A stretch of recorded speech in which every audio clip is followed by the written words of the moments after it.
Good morning, members, councillors. I hope you're all well. Welcome to the Extraordinary Audit and Standards Committee. My name is Councillor Victoria Alcock and I'm the chair of this committee.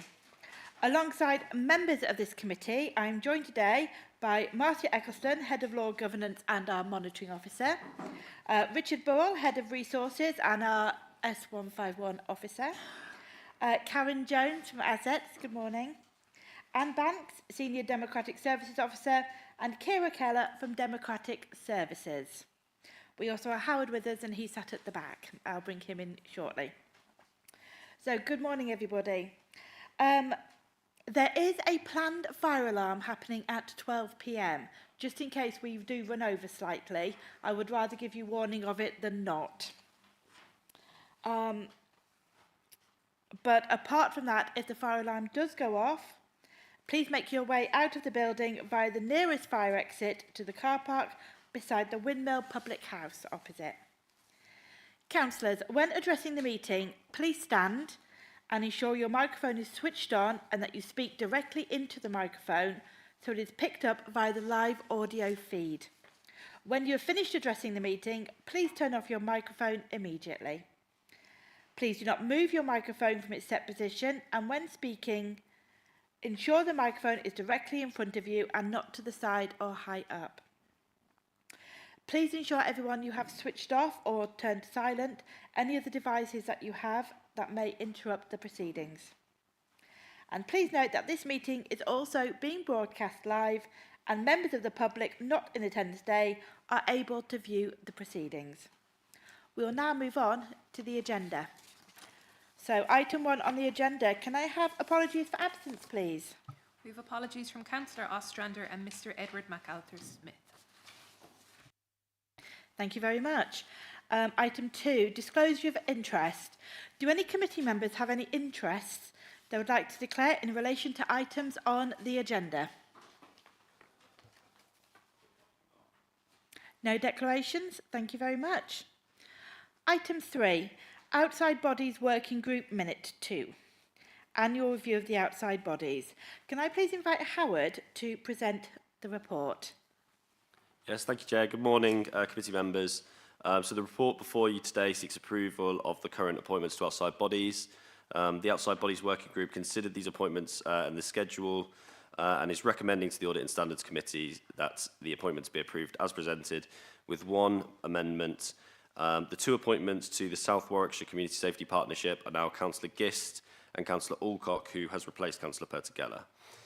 The group did discuss one appointment in detail, the Cotswold National Landscape Board, and it requested that officers review its status as to whether it met the definition of a strategic partnership. This review has been carried out and it was concluded in agreement with the chair of the group. They retain its status as an outside body and not a strategic partnership. So again, the report seeks approval of the current appointments as presented on the schedule with that one amendment. Thank you very much, Howard, for that. Members, do we have any comments to make? Anything you'd like to raise? Councillor Shenton, please. Thank you, Chair. It is just a comment. Looking at the outside bodies, I have no problem with obviously the people that have been the representatives. But when you look at the outside bodies, 40% of them appear not to have agendas or minutes. And I'd question whether that, if there are no agendas or minutes recording what's going on, whether actually that is good enough for us, because some of these are strategic bodies and we need to know as a group, as a chamber, what's being said and what's happening. Now I see some of the West Midlands Combined Authority minutes and notes because I get them direct, but I'm as I say, slightly concerned in this schedule that I see 40% of them have got no minutes. So it's probably not going to change anything today, though, I will say. No, maybe not today, but actually, Councillor, I will take that forward and we'll look into it and I can either give you an update or bring it back to the committee. Is that all right? Thank you. Councillors, any other comments? Can I have a proposer and a seconder then, please, to recommend this to council? Don't be shy, councillors, unless we decide we're not recommending this to council. Thank you, Councillor Fradgley, Jenny Fradgley. And a seconder, please. Thank you, Councillor Knightley. Keithley, I beg your pardon. Sorry. And can I see a show of hands, all in favour of that, please? That is carried. All against? And any abstentions? Okay, thank you very much for that, councillors. Moving on to item 4, Statement of Accounts. Can I please invite Richard Burrell, our Section 151 officer, to present this report? Thank you, Chair. This report presents the ISA 260 Audit Completion Report and the Auditor's Annual Report in relation to the Statement of Accounts for Stratford-on-Avon District Council for the year 23-24. The recommendation is that the ISA 260 Audit Completion Report and the Auditor's Annual Report are noted and that the draft Statement of Accounts are agreed and signed by myself, Section 151 officer. The District Auditor, Karen from Azets, is here if there's any questions. So. Thank you very much for that. Karen, did you have anything you would like to add onto that report before I open the floor up for questions? Thank you, Chair. Just by way of introduction to our audit completion report and auditor's annual reports. So our audit completion report sets out the findings from our audit of the 23-24 financial statements. And as you will be aware, there are statutory backstop dates now in place. And for 23-24, that's this Friday. That has resulted in us having to provide a disclaimed opinion on the 23-24 accounts this year because you had a backlog in terms of your previous sets of accounts. And given the time restraints and the fact that your previous accounts had been disclaimed as well, we did not have the time to rebuild the assurance that we would need over the opening balances from the previous sets of accounts. We have carried out work during 23-24, and any work that we have done, we will accrete that to take that forward into future years' audits as part of that rebuilding assurance. We will be working with management over the coming years to build back that assurance to get to a position that we are reporting, hopefully, unqualified audit opinions and moving away from the disclaimed opinions. That will, however, take a couple of years, or at least a couple of years, in order for us to do that. Our audit work also includes consideration of value for money arrangements at the council, and we have reported or concluded that there were no significant weaknesses in 23-24. Your predecessor auditor did, however, identify a significant weakness around about the issuing and publication of your annual accounts. We have reflected on the arrangements that management put in place to make sure that going forward there is that timely issue and publication of those accounts. So we have not raised it as a significant weakness, but as another matter for management to take forward. Our reports conclude that we are independent of the council, and they do, as I say, include the work that we have done in 23-24, but unfortunately we haven't been able to provide any assurance or any conclusion on that work to inform the opinion in 23-24. Thank you very much for that. I will bring it open to the floor for voting members to start off with. Councillor Wally Hoggins, did you wish to speak? Yes. So there will be many lay people watching this council meeting today, and I wonder if somebody could explain to both all of us sitting here today and to the audience at home why, in fact, we employ auditors. What is their primary involvement? I know many companies that go into a complete meltdown when they're told that they have to have auditors coming in. Can you explain, therefore, the purpose of having auditors, please, and why they are engaged? Thank you. Mr. Borrow, are you happy to answer that question, please? Thank you, Chair. Yes.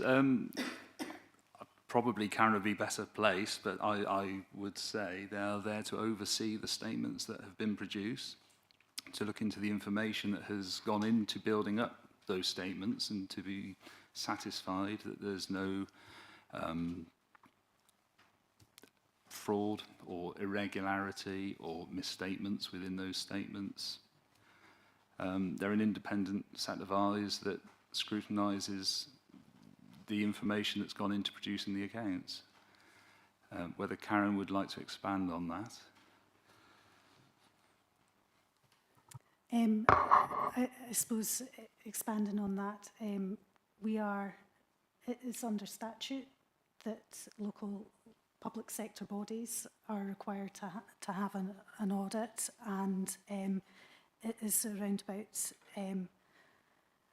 the stewardship, and as part of that, holding to account local public sector bodies in terms of their finances, that they have external audit in place.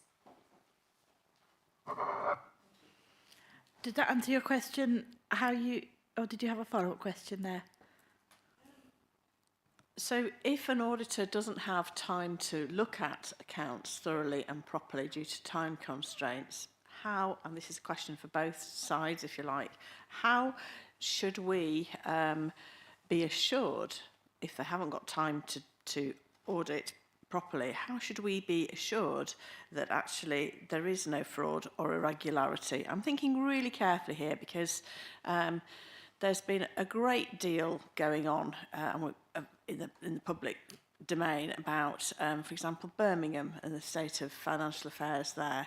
So this won't be the end of my questions today, as you can imagine, but I really want to know how as auditors, as a statutory requirement, how therefore, without time to do many things here, because it's due to the time constraints, which I appreciate, but then when we say that they're there to detect fraud, irregularity, and I suppose to some level,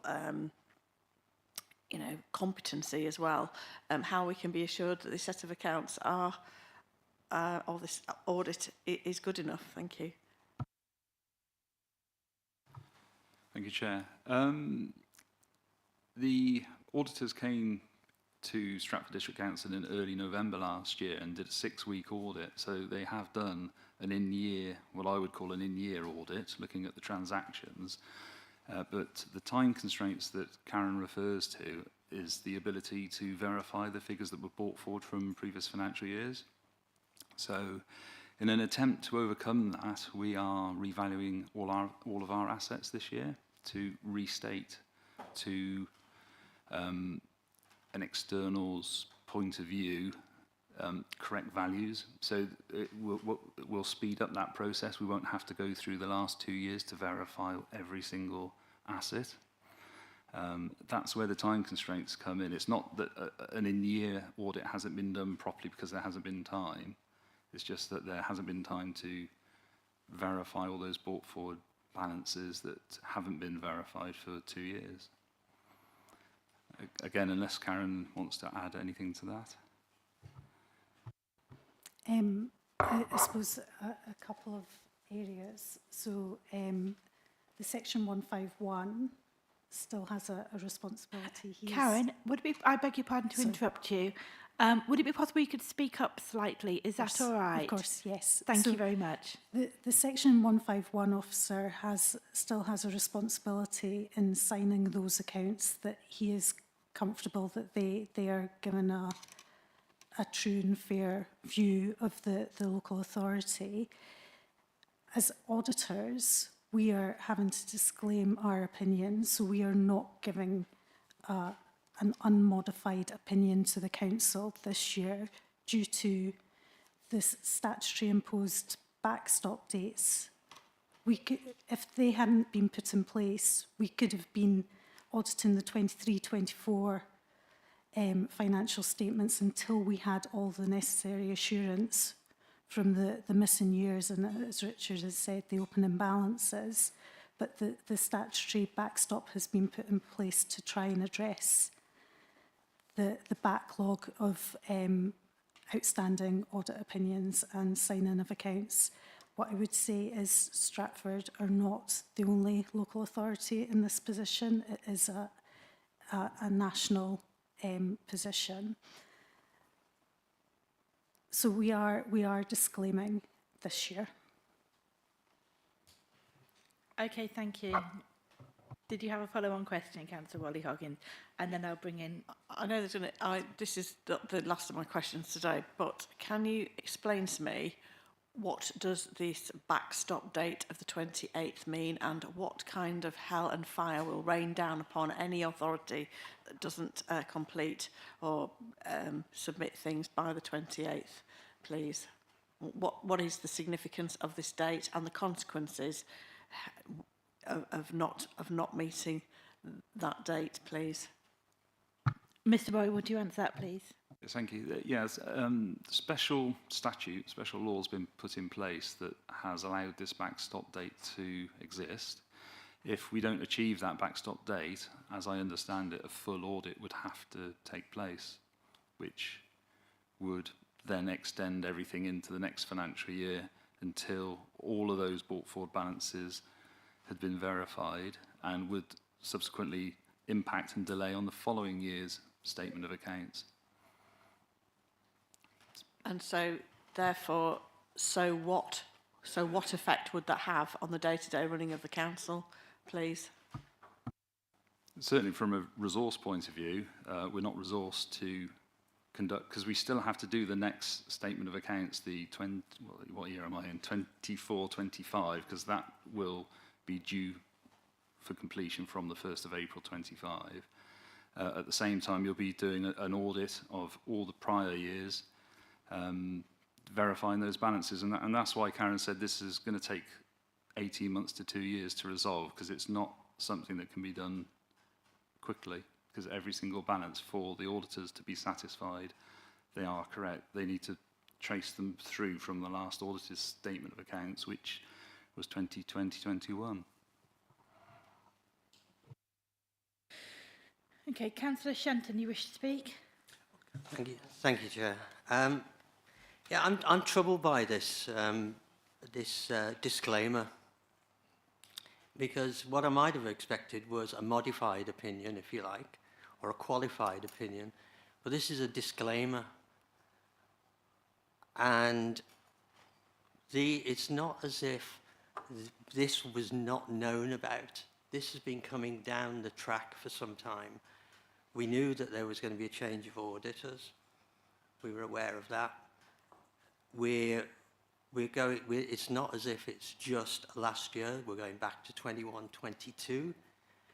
But in theory, in my head, at least, taking the closing balances of the audit, the last audit, and checking that they agree to the opening balances, or the checking that the opening balances agree to those closing balances in the next financial year, is not the world's biggest task. I think you'd probably agree with that. If it should, in theory, it should be a tick box exercise. However, there's obviously more to this which isn't apparent in these reports. That's the feeling I have, that there's more, that there's something that we appear not to know here for you to give a disclaimer. Opening balances can severely affect a set of accounts, and the knock-on of that can be quite dramatic, as we've seen with other authorities, and we talk about Birmingham, where councillors didn't challenge the view, and subsequently were taken into special measures. And I am nervous that we're being asked to effectively say, yeah, these accounts are fine, when you won't sign them, so you don't think they're fine. So why should we do that? And going on from that, okay, we might have to, at some point we have to do this audit. And if the only consequence is that these weren't signed off until the audit was carried out, why are we signing these off? So I'm troubled by this. As it stands, I am not in favour of authorising you to sign these off. I would be uncomfortable with that. And because I don't know whether we're signing off a good set, bad set, or anything else, because you're giving a disclaimer rather than a view.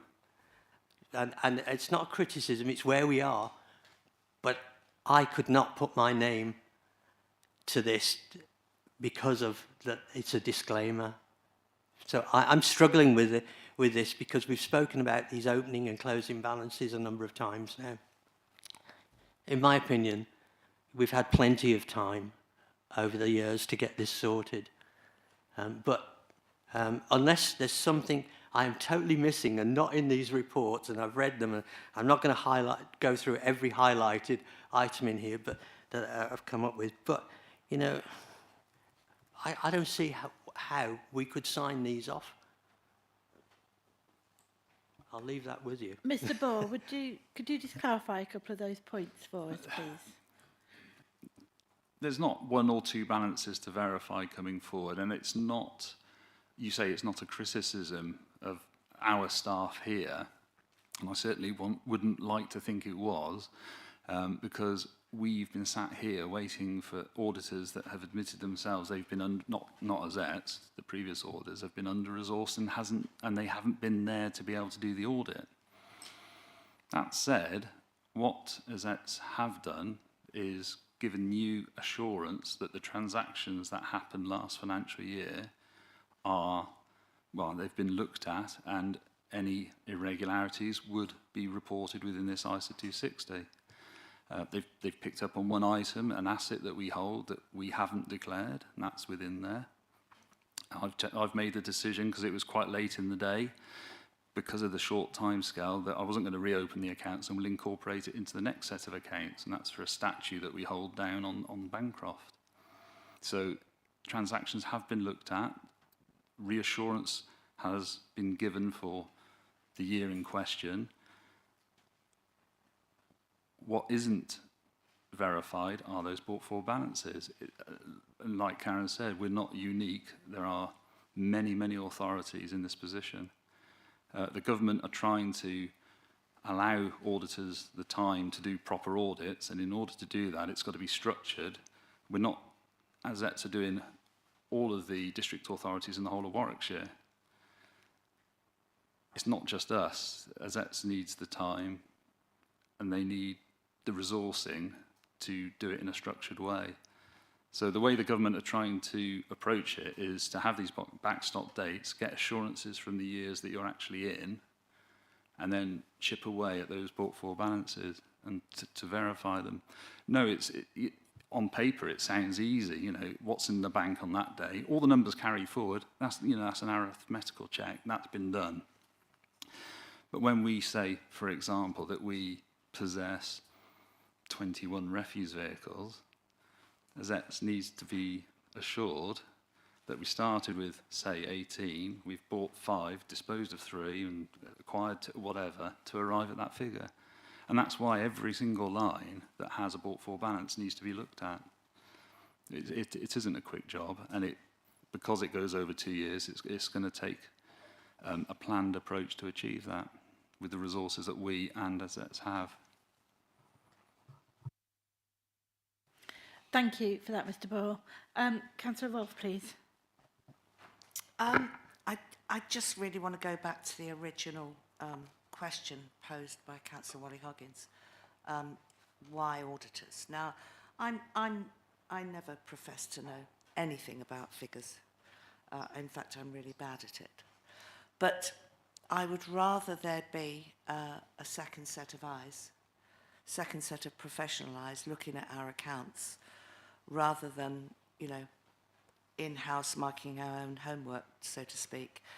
And I think it just, to me, it makes absolute sense as the checks and balances there, with an independent company that has no axe to grind or anything, and it's there because,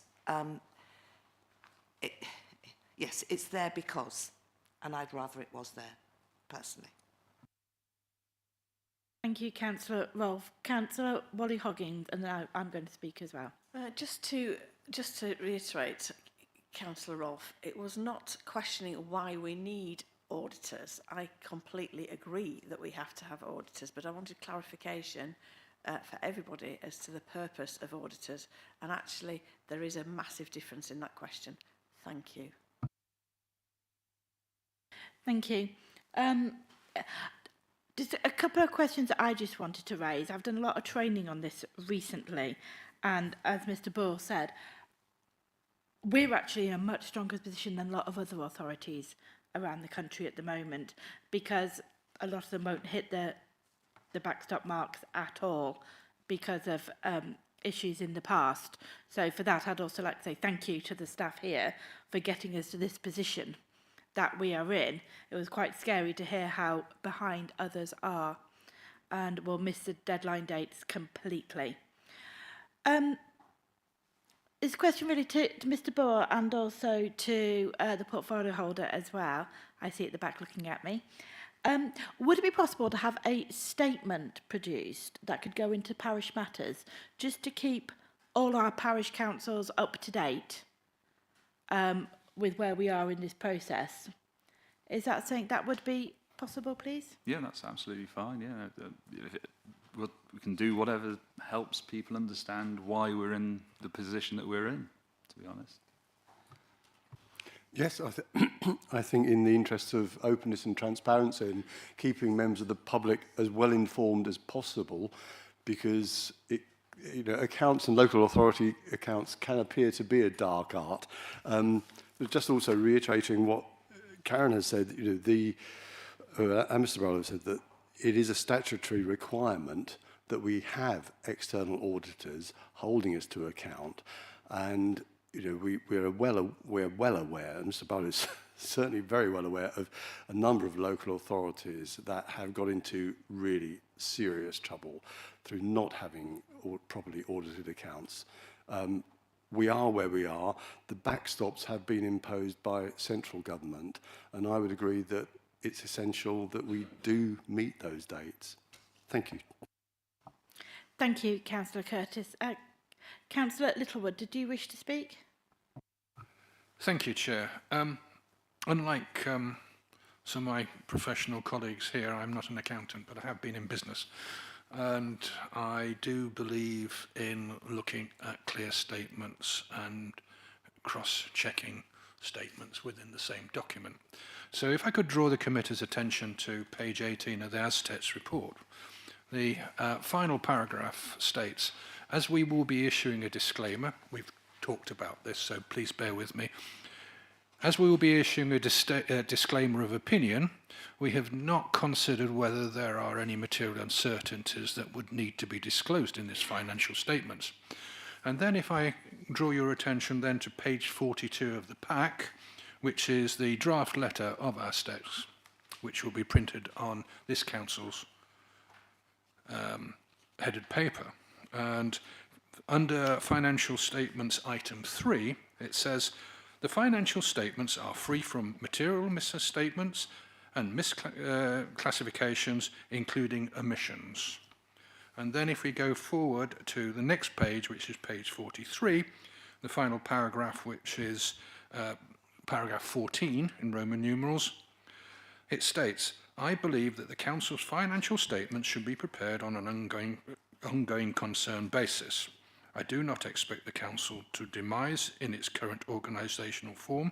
However, my basis for going concern acknowledges that the situation arose if the situation arose, the service would be transferred to another body. I believe that no further disclosures relating to the council's ability to continue as a going concern need to be made in the financial statements. Well, what do I have a problem with? Well, I have a problem with the first statement on page 18 of the ASTEC report conflicting with item 3 on page 42. That is a complete contradiction, it seems to me, as an outsider of the profession. And then I just draw attention to the final paragraph I read out, because it is wrong, because this council is going to demise. Statutorily, we will be, as a district council, no longer in existence in the foreseeable and stated future. So I just wonder, really, please help me understand what the meanings of these statements are. Thank you. Thank you, Councillor. Mr. Ball, could you answer that, please? I'll take one of them, and I'll defer to Karen on the other. The page 43, I believe that's a standard statement. Basically, we're not in a position of the equivalent of going bankrupt, as a private company would be in. I quite agree. You're referring to local government reorganisation. We don't have any dates for that yet, so we don't know when that situation will arise. These statements are prepared as at a point in time. When those dates are firmed up, that paragraph will probably change. But that paragraph relates to an authority that's fundamentally financially failing, as a private company would when it goes into administration. The other two statements, if I could let Karen explain, because it is an ASET's report. Thank you. I'll touch upon the going concern statement first of all. So, as Richard has said, there is that indication in terms of local government reorganisation in the future. That statement is looking for a position in time and looking for 12 months. And we know that the local government reorganisation will not have happened in 12 months' time. So that's why that statement is there. There is a difference between our reporting and the letter of representation. The letter of representation is the section 151 officer giving us assurances that they are not aware of any omissions or material omissions or misstatements within the financial statements. So it is the section 151 officer giving us those representations rather than what we are reporting within our audit completion report. Did you have a follow-up question, Councillor? Thank you, Chair. If I take Mr. Burrell's comments to me first, if I may. Yes, okay, that I understand is clear. Members of the public may not necessarily understand that, and I think some clarification needs to be put in that. But going on to the comments from the auditors, yes, and Mr. Burrow as well, yes, there isn't a date set for the termination of this council, but we know it's going to happen. So I suppose really what I'm thinking is time is running out, and if we continuously kick the can down the road, it might be said, with regards to getting full audited signed off accounts, the time is coming to a point when we will need to have done that because this council will no longer exist, and the funds will then need to be transferred to presumably some form of unitary authority at that point, or county council, whichever. And so to do that, and to do that efficiently, and to make sure that that is not a continuing problem, it has to have, we must have a set date that's clear to everybody. And I think, you know, I can understand the position of the auditors, but I still feel that not having the ability to actually say, and this is what they're saying in their disclaimer, that these are true and correct accounts, doesn't seem to pull the mustard with me. It really doesn't. So I'm concerned. But then again, as I open my statement, my original question, I am not an accountant, but I have been in business, so I do know what numbers look like. Okay, thank you. Mr Ward, did you have anything to come back to on that question? Okay. Councillor Shenton, please. Thank you, Chair. I come back to, again, to, if you like, page 6 and the penultimate paragraph, which is pretty clear. We're unable to confirm if there are any other misstatements in the financial statements for 2023-24 beyond those reported in this report. So we can't, that feels like we can't totally rely on the 2023-24 report not being adjusted again, other than for the opening balances, because you're saying in this you can't, you're unable to confirm if there are any other misstatements. So not only are you putting forward a disclaimer, but also you can't confirm that there are any misstatements in the 2023-24. The question I suppose I've got is, knowing that back in July 24, I think, when you took over this audit, this would have been fairly quickly found out, known about the opening and closing balances, because that's standard practice, the handover. So is the lack of resources at your end, at our end, at both ends, and could that have been resolved by throwing more money at this and accelerating the whole process, throwing more people into this? I'm curious as to why, if you like, 6-7 months on, we're still saying we don't have enough resources. So it's again, not a criticism, but I'm curious as to understand why we are where we are today, why so many of us feel that we've been railroaded perhaps a little bit on this. If you're happy to answer that, Karen, thank you. So it's a combination, I think, of the predecessor auditors, ourselves coming in as your new auditors, and equally the council and its own capacity as well. So while we started our audit and planning and we presented our external audit plan to you in July, at that point in time, the 23-24 accounts hadn't been prepared, issued, published, and the council was also dealing with the 2 years prior sets of accounts that had not been audited as well. So the statutory backstop date that came in December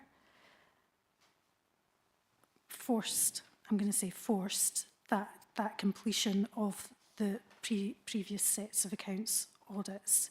They had to complete them by that date to allow the local authority to comply with those regulations. At that point in time, we received those disclaimer opinions, and that is when we knew for certain that actually we had no assurance over the opening balances for the last 2 years. We are coming to February, and it's that timing and capacity between December and February. We would need to, in effect, carry out, as you've said, a lot of audit activity to allow us to gain that assurance over those opening balances, because we would need to go back to the last set of audited accounts and build back that assurance. And that assurance is, as Richard has already said, is over all the balances, in particular of particular challenges, your reserves. and your reserves position, which is informed by in-year transactions over those last years. So the time constraints and the capacity for us to achieve that was not there. And equally, it's reflecting on that it is a national picture. There are authorities that are not in that position, but it is largely a national picture, and firms are coming together along with the regulator to determine what is the most appropriate, efficient, effective way to allow the auditors to actually look at those balances and transactions to build back that assurance in, as I say, the most efficient and effective way. And those discussions are still ongoing as well. So if we had not had a backstop date, we would have been working towards addressing those opening balances, but we would not be in a position that we would be signing by the end of February. So the date has been put there to try and get the whole sector back to a position. Just reflecting on your comments around about why it's a disclaimed opinion. It is a disclaimed opinion because there's so much work that we would need to do that we use the terminology that it's so pervasive in terms of the work that we would need to do to provide that opinion, even if it was moving to a modified opinion. We've just not been in that position that we can actually do that. Did you have a follow-up question, Councillor? Okay, Councillor Shenton. Sorry, if you wouldn't mind, Chair, yeah, one for Richard. Go ahead, Councillor. So, just thinking about this, we're talking about 21, 22, 22, 23, 23, 24. So we knew that there was a problem in the 21, 22 accounts. Why has it taken so long to get those sorted? Because it seems to me that we're going back as far as 21, 22. We're 2 years ago. I'm finding that hard to understand why 2 years on. And again, this is not a criticism of staff. It's not meant to be a criticism of anyone. But, you know, again, there's nothing in here which tells me why 2 years on we still haven't resolved the 21, 22 accounts. You're testing my memory of dates now, but 2020-21 statement was signed very, very late. Post-COVID, there were resourcing issues for auditors. Just as those statements were about to be signed, there was an infrastructure asset issue that came up, and that was a national issue. And the auditors refused to progress the audit of 2021 until that had been resolved by CITFA and the CITFA accountants and national accounting, and how these infrastructure assets were going to be dealt with. Now, I always argued the point that we didn't have any significant infrastructure assets. It was meant to be for organisations that built the M5, and I know you're an accountant, so you'll understand this. You put a road surface on, it lasts 20 years. 10 years later, you come along and you dig the road surface up. What there was concerns about is that the previous road surface had been left in the accounts, still depreciating, when in fact it had been removed and a new surface had been put down. Now, we don't have any roads like that, so personally, I don't think it should have affected us. But it did, and it affected all the authorities, and it just delayed everything. And I can't remember, I'm looking at Nicola because she's my memory at the bank at the back there. It was at the beginning of last year, 24? Yeah, it was only at the beginning of last year did we get 2021 signed off. It was either the beginning of last year or the end of the previous year. So that immediately, we did huge amounts of work because the previous auditors were very concerned that we might have infrastructure assets down on the Bancroft, because many years ago, Bancroft was resurfaced with nice stones and trees, and and a bridge. And this tiny little footbridge they thought was very similar to motorways and such stuff. So they wanted to be assured that we didn't have that. So I had members of staff going through records that went back 15 years to try to prove. So immediately I was having resources diverted trying to get that completed. So when you say, well, why was the 21-22 late? It's because we were still servicing all the resourcing that needed to be done to get the 2021 finished. So when you consider that the 2021 was very, very late, that's why the other two were, you know, it's like a train. You can't sort of get ahead of yourself. And that's nationally one of the reasons why everybody's in this position now. Thank you, Mr. Ball. Councillor Curtis, I do see you, Councillor Roach. I'm just taking voting members first, and then I will come to you. Councillor Curtis, please. Thank you, Chair. Just a couple of brief comments, if I may. You probably have more recent figures, but just to give some context, as of 31st of March 2024, there were 642 local authorities were still outstanding, and a significant portion of audit opinions as far back as 2018, 2019. Obviously, we're not in an ideal position, but I think it's important that we realise that we're certainly in a stronger position than others. I think, as has been alluded to, the crisis, there was a combination of factors: shortage of qualified accountants, COVID, all crashing in.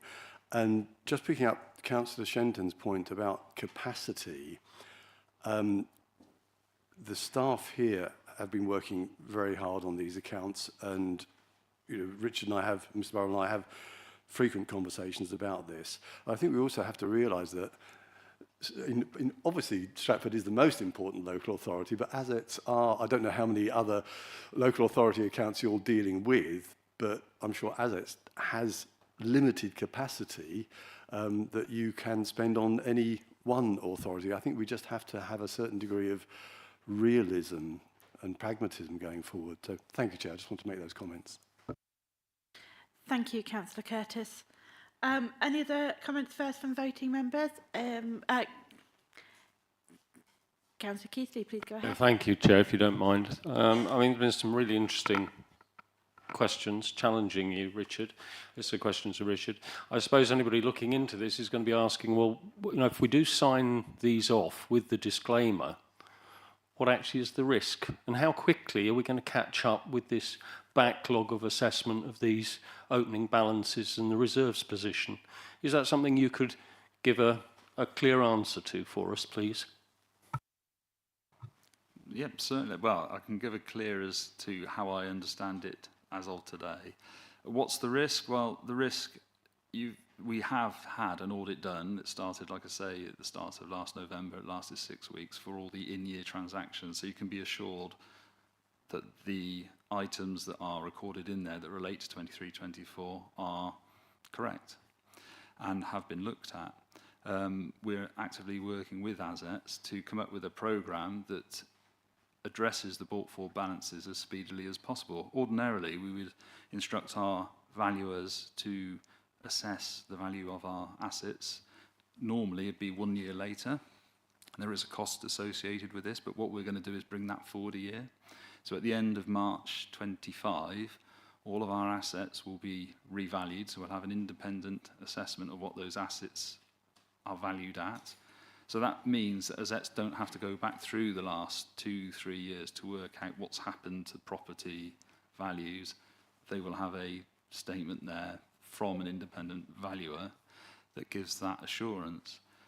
What we do need to do, but it does depend also on our resourcing and the ZET's resourcing, is verify the other balances, especially the reserves.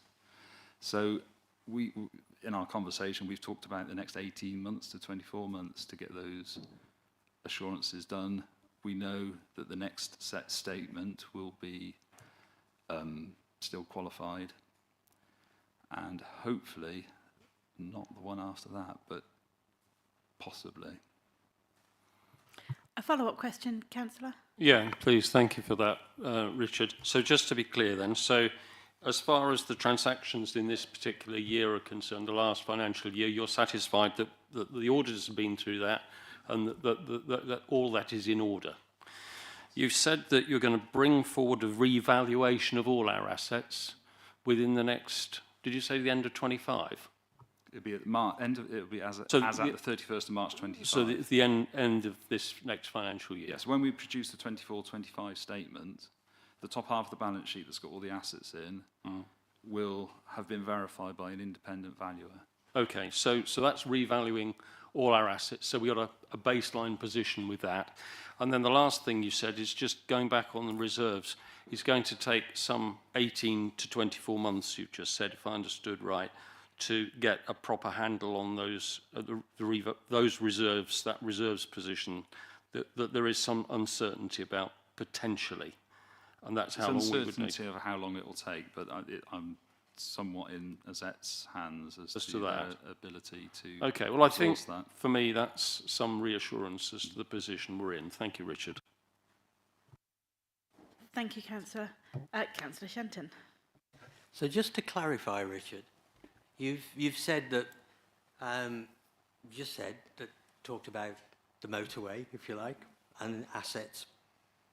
But I think earlier on we were saying that it's not just assets. This is a line by line through all the balances in the accounts. Is that correct? Because I know we've focused on just the assets, but it's not. If I've heard correctly. Mr. Moore, thank you. Yeah, it's the reserves, but as Karen said, there are multiple things that affect the general fund reserve, for example, and all of those multiple things need to be examined. There are other transactions in other reserves that need to be verified. So you're right that there are a number of bought-for balances that need to be verified, but behind them there are significant numbers of transactions that in themselves need to be verified for that assurance. Okay, thank you for that. Any other voting member have a question to raise at this current time? Councillor Roach, please. Thank you, Chair. You spoke earlier, I think, about sending a note to parish councils, giving them some sort of reassurance.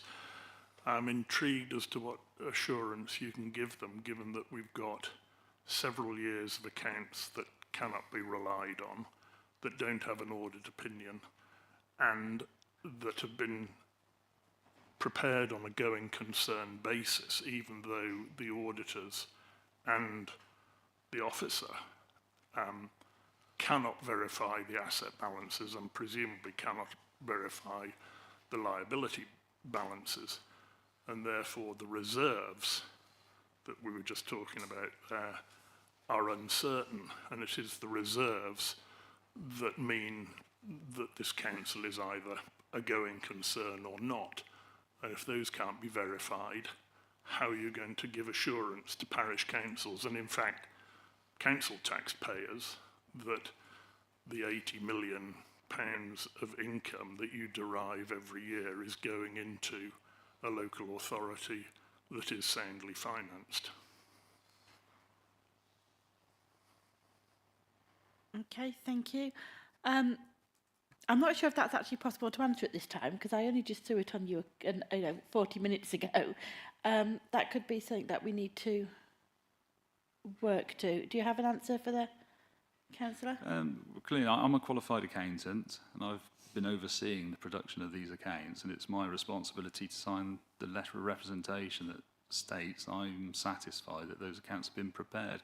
What I will say is we do have documents such as investment holdings, bank accounts, just as you would do at home. You verify what you think you've got in the bank to what's actually in the bank, and we do regular bank reconciliations, the balance sheet balances, so the figures that are there, they tie back to physical figures that are as at a point in time.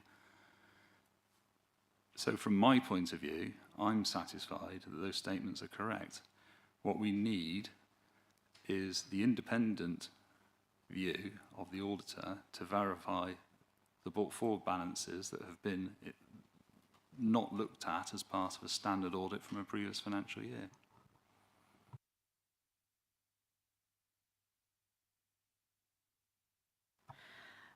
Yes, okay, Councillor Roach, you have a follow-up question. If that is the case, that you're satisfied that all of the asset balances and liability balances are correct, I fail to see what the argument is about.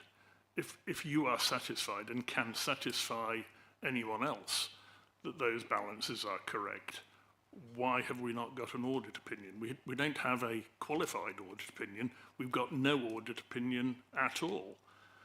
And I go back to the going concern issue. Yes, you know how much money you've got in the bank, but there are liabilities out there that have to be valued. For instance, the pension liability.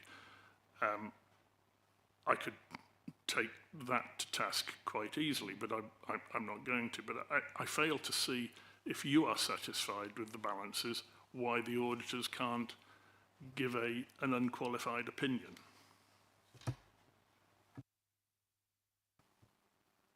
Mr. Ball, would you like to answer that?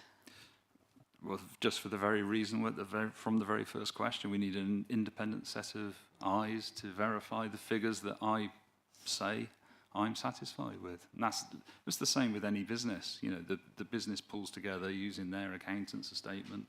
They then have an independent auditor check over those figures to give assurance that no misstatements have been made. Okay, thank you. I'm actually going to bring in the monitoring officer at this moment in time.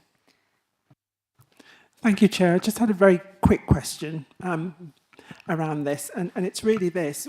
Even whilst you might be disclaiming, if there were any glaring issues, you'd still have a duty to bring them up, though, wouldn't you? Yes, we would. Based on the work that we've performed, we would be reporting to the committee here today if we had identified anything based on the work that we've done. Yes, please.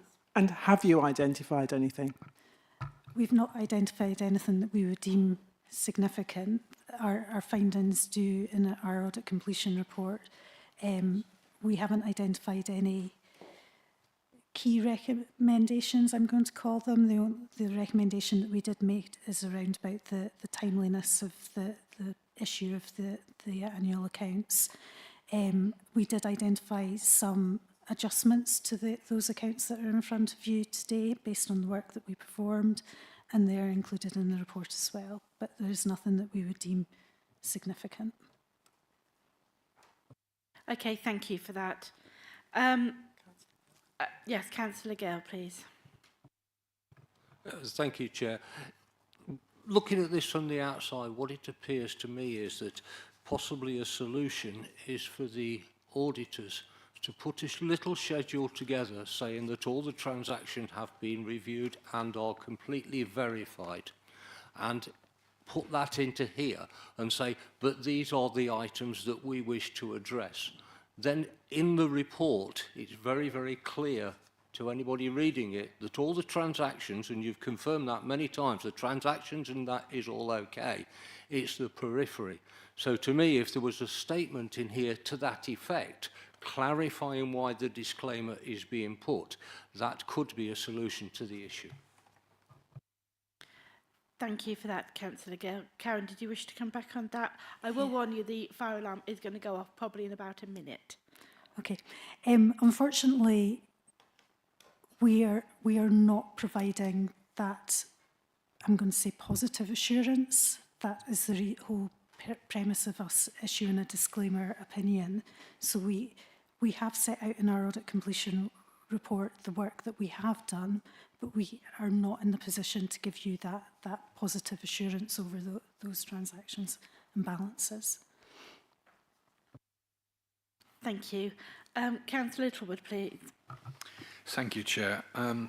I thought I was beginning to, I thought I was beginning to understand this, and the last statement from the auditors completely confused me.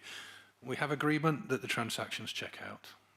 We don't have agreement that opening balances are correct, because that is a continuation historical issue.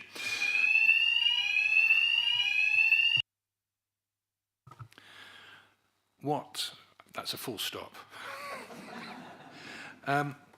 So, why can we not have a qualified account sign-off here? Because we're agreeing that, right, what we're agreeing is we've got a bubble and everything inside that bubble is okay. What we don't know about is the outside world, inputs and outputs.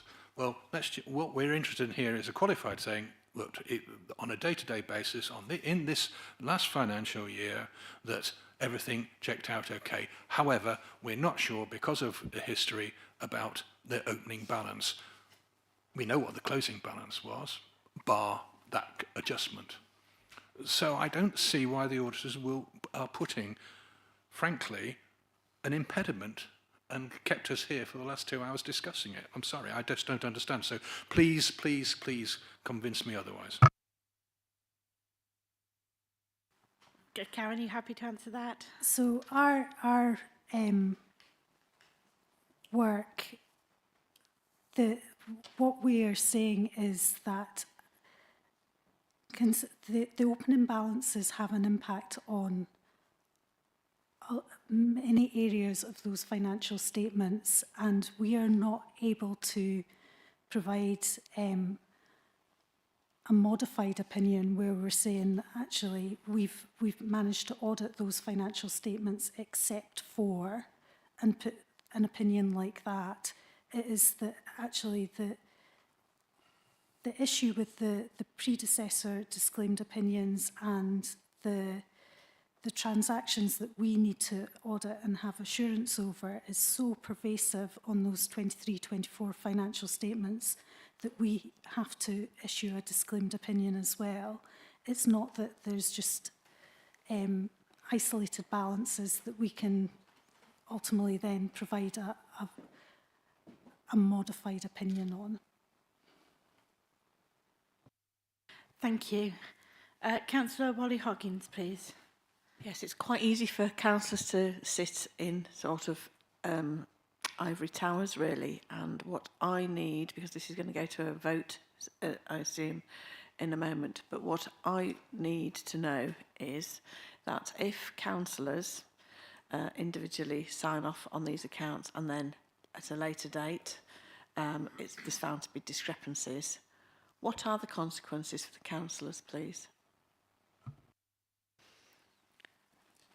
Pick one of you.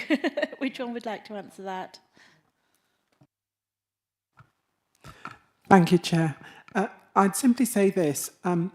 When you have a report before you as councillors, you make a decision. The decision-making criteria is set down within our constitution, so you look at the pros and the cons, you look at what the law is allowing at that particular time, you look at what information was provided to you at the time. At the time that you made your decision, and all of that would be factored into whatever the scenario was into the future, even if there was no comeback. So just to clarify then, sorry to be pedantic about this, so just to clarify that there could be consequences, but that what you just described there, Marcia, is a defence. Is that a defence? Is that correct? Firstly, what I'm saying is that there's a decision-making criteria in here. And if we apply that, which is what we're doing, looking at what the report says, hearing all the representations, and then making an informed decision on what we've been told at the time, that is absolutely fine in the circumstances. What may happen in the future or may not happen in the future, we don't know about yet. And if we're referring to any potential inquiry or code of conduct complaint, that is mere speculation at this particular stage, and I can understand the concern about it, but I really think we need to think about the decision we're making now against the facts we're hearing now. If you're comfortable with it, you make the decision. If you're not, you don't. Follow-up question, Councillor Ollie Hoggins. Yeah, it's just a query, really. Therefore, in light of what we've just been told, can I move that when we go to a vote for this, that this is a recorded vote, please? We'll need a seconder for that, I guess. You will. I will come back to that. There's a couple of councillors who wish to speak first, but I will come back on the request for a recorded vote. Councillor Jenny Fradgley, please. May I just ask what would be the consequence if this vote failed now, if it was rejected? What is the consequence to the running of this council? Mr Burrell, please. As I understand it, and I look to Karen to verify this, then the backstop date wouldn't be achieved, which is this Friday. There is no second backstop date, and a full audit would have to be conducted at considerable expense to this authority. These backstop dates have been put in place so everybody moves forward in a controlled manner, and this would be out of sync to everybody else and to AZET's audit plan. So it would be at considerable expense.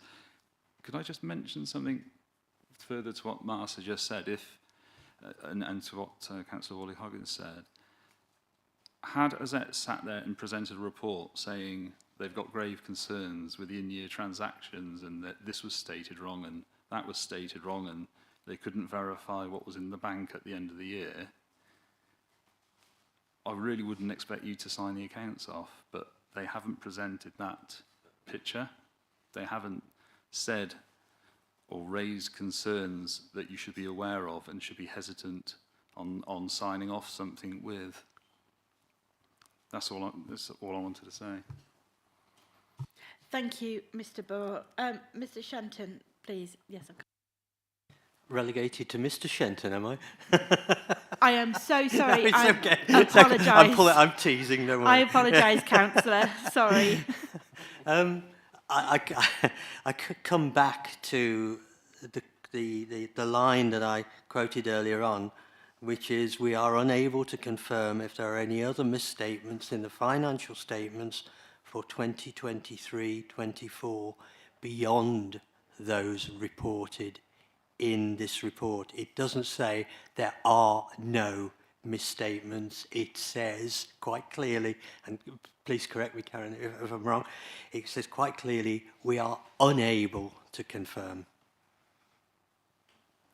That's the crux of the matter. If we can't find wording to go round that, to amend that, then, as I said right at the beginning, I am uncomfortable still, remain uncomfortable with it. Okay, thank you. Mr Burrell, please. Yeah, AZETs are going to say that because the figures that are stated in those statements contain the brought forward figures. So they can't give an assurance because they can't, because of that brought forward figure issue. And that's, they're not giving two opinions, one on the in-year transactions and one on the whole statement.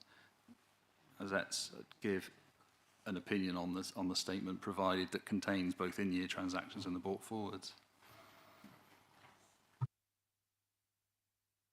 Okay, thank you. Councillor Keithley, please. Thank you, Chair. Well, I'd just like to say that I was pleased to have that clarification from Marcia, actually, about us making decisions. And I hope you weren't suggesting that I sit in an ivory tower, Councillor Wally-Hoggins. I don't know why you said that exactly. What I see in front of me on the balance of all probabilities is that the amount of work being put in by our staff and the auditor has given us some reassurances about the state of the accounts. And we know there are some problems. We know there's some catching up to do. But we've heard that we've got bank reconciliations. We know the state of the finances and we can look at those. I also would say that I'm going to ask Richard a question now directly, that Richard has actually prepared and is happy with his professional hat on to sign off our letter of representation. Richard, have you been doing this job for long or have you just started? Could I ask you that question, please? Tell us a bit about how long you've been doing this. I started in local government finance in 1987, qualified in 2000. I've worked, before then, 1995 qualified, and I've worked for this authority since 2002. Thank you, Richard. That's probably enough. Thanks, Richard. I think what I'm getting at is that, we've got to have some confidence in the capability and experience of the officers, the senior officers that are dealing with this matter. And whilst we like to go round and round the loop debating whether or not the minutiae of the sign-off and the disclaimers and what have you is going to prevent us moving to a position where we're happy to support this that's been brought forward. Whilst we can do that all day long, actually. We could keep going around here. What I'm saying is I've got to put my faith in the people that are actually preparing and presenting this to us. Thank you, Councillor. Councillor Passingham, please. Thank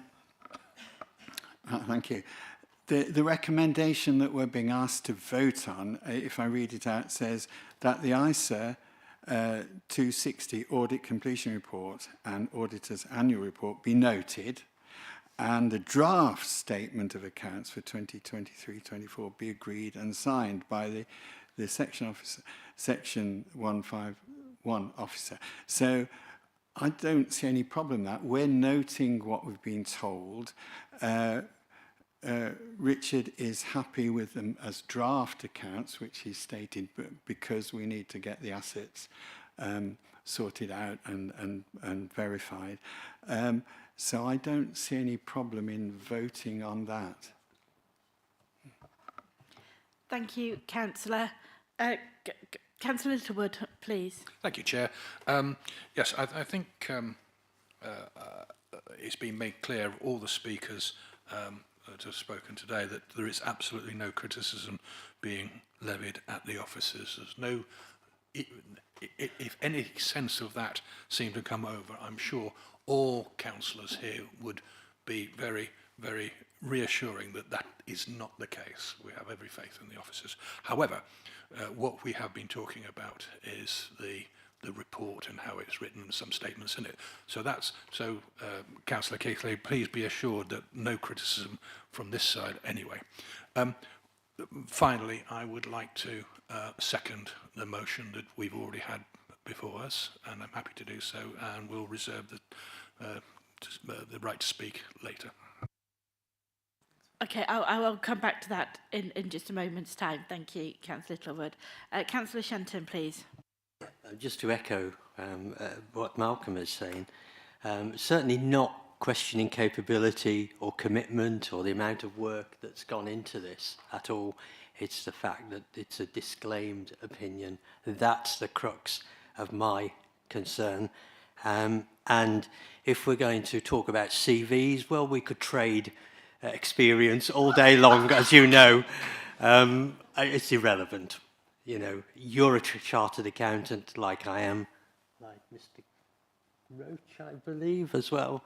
So we could sit here, three of us, and trade experiences. It's not questioning your skill or anybody else's skill or capability. It boils down to this disclaimer and whether we're comfortable. Now, whether Councillor Keithley or any others are comfortable with it, that's for them to decide.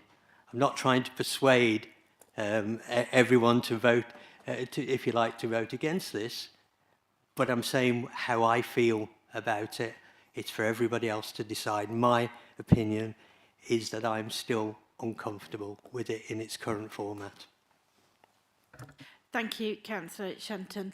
Councillor Wally Hoggins, please. Yeah, it's just a clarification for Councillor Keithley. My referral to Ivory Towers was really about referring to the fact that actually we are very much accountable and we're not untouchable. Thank you. Councillor Keithley, please. Thank you very much. I feel quite humbled, actually, to be in the company of so many chartered accountants. But when I was working in business, I didn't always rely on what my chartered accountants told me to do or said, to be honest. There were business decisions to make. That's not to say I'm not listening to you, because I have done for most of the morning so far. I wanted to ask the Chair whether or not I could make a proposal to accept the recommendation in the report. Is that possible? I've sort of forgotten where we are with the proposals. I think we had one and a second. I want to just clarify where we are. I'm just going to ask the monitoring officer to clarify the situation now, but thank you for your proposal. Monitoring officer, please. Thank you, Chair. So where we are is that you were debating the actual detail of the report. What should happen is that there should be a proposer and seconder before we get to approving any of the the proposed recommendations that are in that report. And likewise, if there is to be a recorded vote, there needs to be at least 2 councillors in support of that. So where we are is still at the point where we're debating the original report that is before you with the 2 recommendations on it that are referenced that Councillor Passingham read through, but we have yet to move to the question of proposer and seconder and yet to move to whether or not we have a recorded vote. Okay. Well, thank you for that clarification. I'd got ahead of myself there. I thought somebody suggested they were proposing something and seconding it, but perhaps not. Thanks. Thank you, Councillor. Right, if all comments, thank you for that debate, councillors. That was quite useful. We'll now come on to the recommendation that you have in front of you. And I need a proposer and a seconder for that recommendation, please. Councillor Keithley, you are proposing. Thank you very much. Yeah, I'm not standing, but I'm happy to propose the recommendation that we note that audit report, completion report, and that we agree that the draft statement of accounts for 23-24 be signed off by our Section 151 officer. Thank you very much. And Councillor Passingham, are you happy to second? Thank you very much, Councillor Passingham. And now we come to the request for a recorded vote. Do we have a proposer for the recorded vote? Councillor Wally-Hoggins, is that correct? Thank you. And a seconder for that? Councillor Wood, is that correct? So we have 2 councillors wishing for the recorded vote. So 2 councillors, do we need to vote on that? No, right. Then we'll take a recorded vote, please. If I just read the names out, and you'll record. Okay, let's see how many more names I can get wrong in one go. I'm getting good at that. I'll start with myself, the chair, Victoria Alcock. I am for. Vice Chair, Councillor Kate Rolfe, please. I am also for, thank you. Councillor Ian Fradley. Councillor Jennifer Fradley. For. Councillor Peter Honcher-Seraphin. Councillor Keithley. Yes, for. Councillor Littlewood. Against. Councillor Passingham. For. Councillor Shenton. Against. Thank you. Councillor Zoe Wally-Hoggins. Against. And that is the total of the voting members. 7 for and 3 against. So it's 7 for and 3 against. That is carried. Thank you. Moving on. Item 16, urgent business. We have no urgent business. So there being no further business, I declare this audit and standards meeting closed. The next meeting will take place on Monday, 24th of March.